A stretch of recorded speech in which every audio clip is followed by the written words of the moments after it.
Talim kita hari ini sifatullah wajibatun, sifat wajib Allah bab 2. Insyaallah mudah-mudahan kita tuntaskan talim kita hari ini kategori amalan tauhid.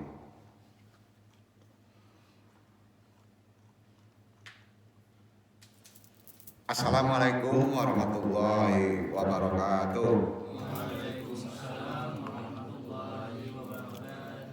Alhamdulillahirabbil alamin. Hamdan habibi hamdal mustaghfirin hamdan yuasi yu'amahu yukafi majidah. Asyhadu la ilaha illallah wa asyhadu anna Muhammadan abduhu wa rasuluh. Allahumma sholli wa sallim wa barik ala sayyidina Muhammadin wa ala alihi wa baitihi dzurriyyatihi ajmain. Seperti biasa sebelum kita talim, luruskan niat kita kuatkan balik syahadatain kita.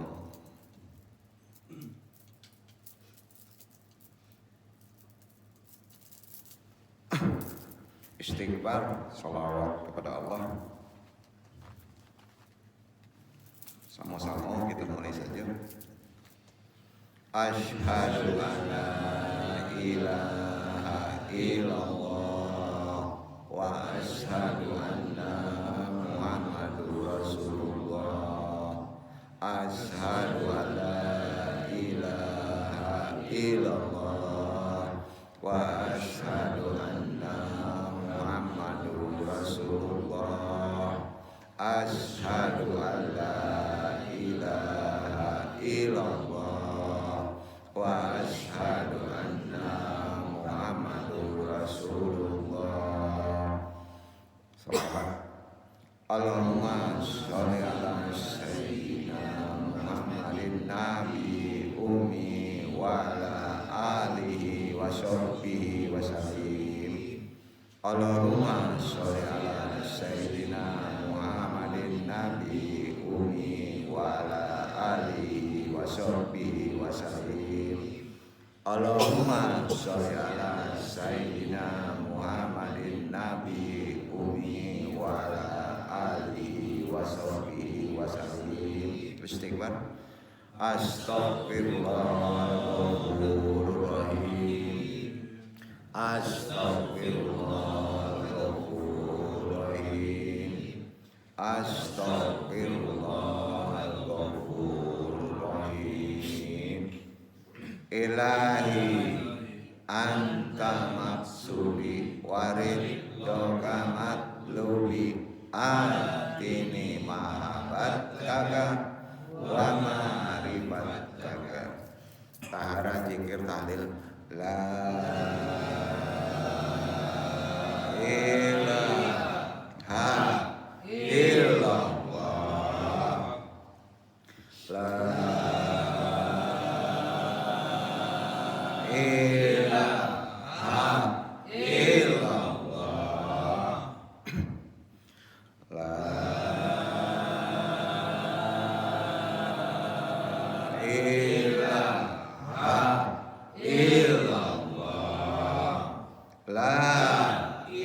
ilaha illallah